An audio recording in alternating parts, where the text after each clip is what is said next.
If you feel like you've been doing everything that you're supposed to be doing with your marketing plan, but you're just not seeing results yet, there might be something missing. I know that you are probably on top of all the latest social media trends. That's very important to know what's going on in those spaces, but that's only part of the story. In today's episode of the podcast, I want to talk to you about why email might be something that you need to take a closer look at and why it can be really powerful for businesses. And if you're new here, hey, I'm Latasha James and I'm a marketing strategist and I love email. A lot of people know me as kind of a social media girl, social media expert, but the truth is email has been extremely powerful for my business and I really don't think I would have the success that I have in my business without my email list. So I've got a lot of thoughts on this one. So jumping in here, to understand the importance of email, you first have to understand the marketing funnel. So the marketing funnel is generally represented by an upside down pyramid. And it basically explains the path that your audience takes to go from being just an audience member or a viewer or somebody who's passing by into a loyal customer. So it starts at the awareness phase, meaning people just need to know who you are, what your business is all about.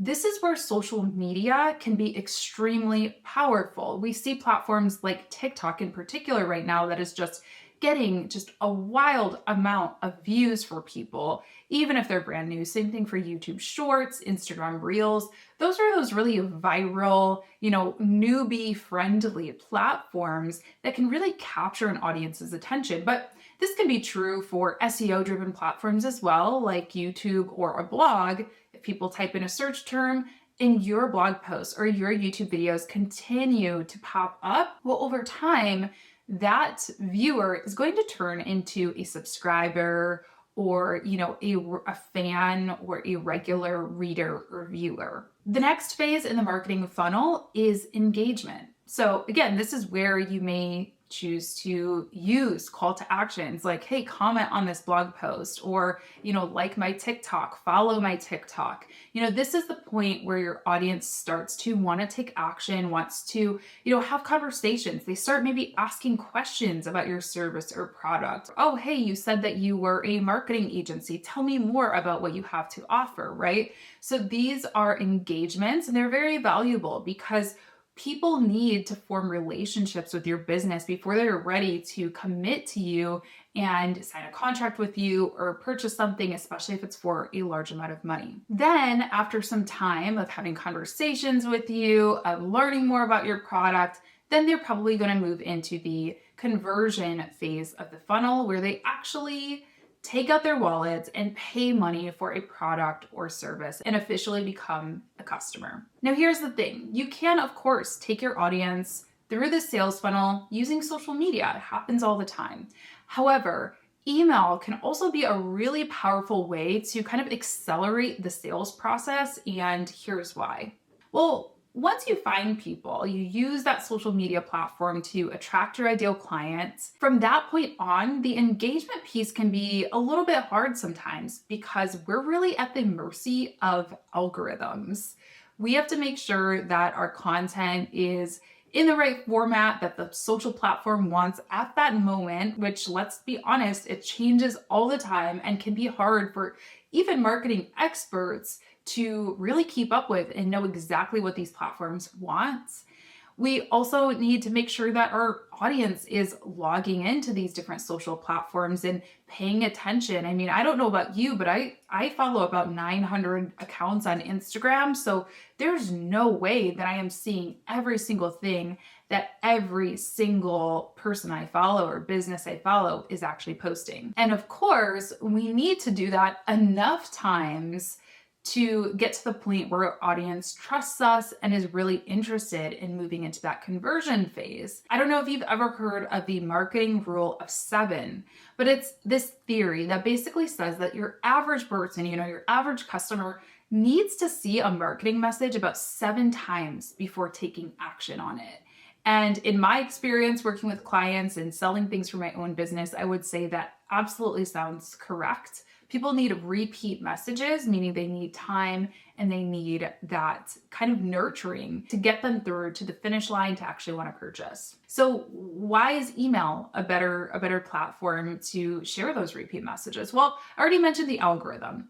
Email is not subject to the same algorithms and platform changes as a platform like Instagram or TikTok or Facebook or, even YouTube, which tends to be a little bit more consistent, but definitely has changes. We're seeing this year, YouTube is investing a lot more in YouTube Shorts. So that can definitely rock the boat for creators. Instagram, of course, went through some big changes over the past couple of years with the inclusion of video first content.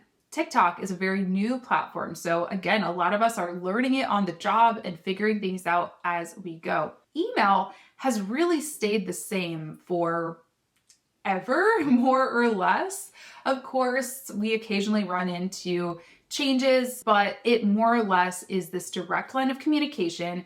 If I give you my email address, you can email me. It's that simple. Many of us have email addresses from years and years ago that still work and that still do what they need to do. Unless you are posting just outright spam, you likely will not land in a spam inbox, and that's really the only barrier that email has, generally speaking, is occasionally things can get filtered into spam, but you're not going to run the risk of being completely shadow banned or having your audience just not see anything that you're sending out in most cases. As somebody who's been creating content for over a decade on the internet, I'll also say anecdotally that there is this perception that content is free, and it sometimes can feel strange or odd to people when you start selling via content. Most people turn to platforms like YouTube as an alternative to TV, and we're not expecting to see a ton of ads or a ton of sales type content on that platform.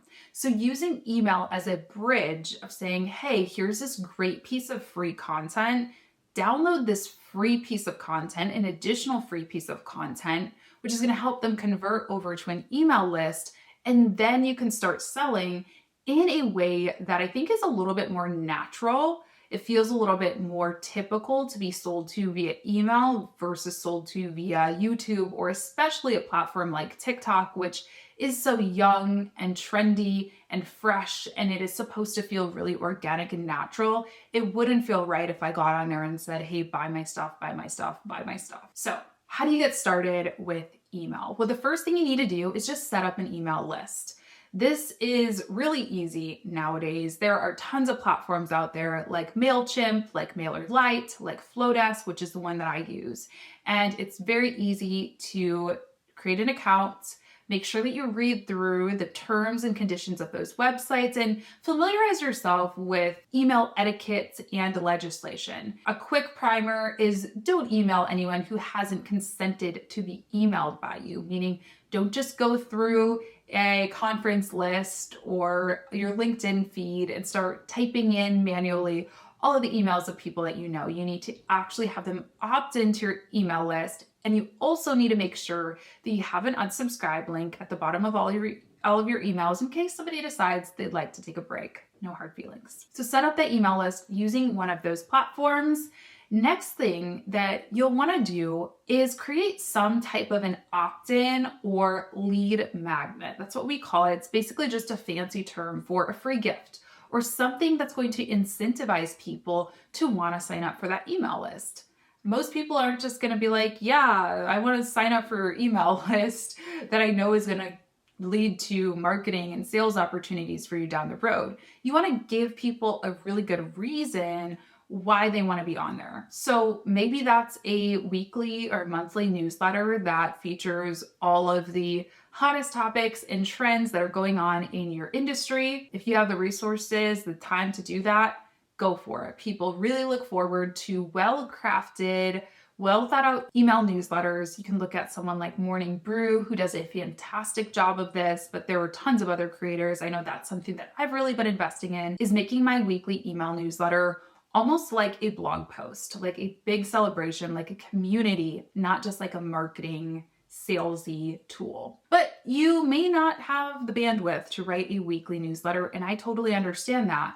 you can create a free resource instead to start collecting emails. Your options really are endless with this. You could create some type of a PDF, a checklist, an ebook. You might also choose to do something like a webinar or a live experience. This is something that I've been testing out in my own business, is having evergreen webinars and live webinars and just providing people with a free class. Hey, sign up for this free class. We'll hang out for an hour. I might sell on that webinar. And then I also have your email address so that later down the road, whenever I have future launches or if I want to follow up on that webinar, I can email you and put you into a sales sequence that sends you multiple emails and really warms you up to that idea of purchasing. So those are just a few options. Do a newsletter, create a lead magnet, host a live class, but those are all great ways to turn your viewers into engaged viewers and hopefully then use that content to turn them into customers. Once you have their email list, it's important to make sure to not just let them sit there. And no shame if that's you. I certainly did that for years. I was collecting emails and I just didn't know what to do with them. And so they sat there and they kind of got old in that if you're not engaging with your email list, they might forget who you are. They might forget about that ebook that they downloaded from you 2 years ago. So you do want to make sure that you do have some touch points with them. Again, this is where an email newsletter can come in handy. But again, even if you don't have the bandwidth to create something, very detailed and intense right away, even if it's just a monthly check-in, just saying, hey, remember who I am. Here's a quick tip that I learned. Here's some value. Here's a link to book a call if you're interested. Just kind of staying top of mind is a good place to start. So let me know down in the comments, do you have an email list set up for your business?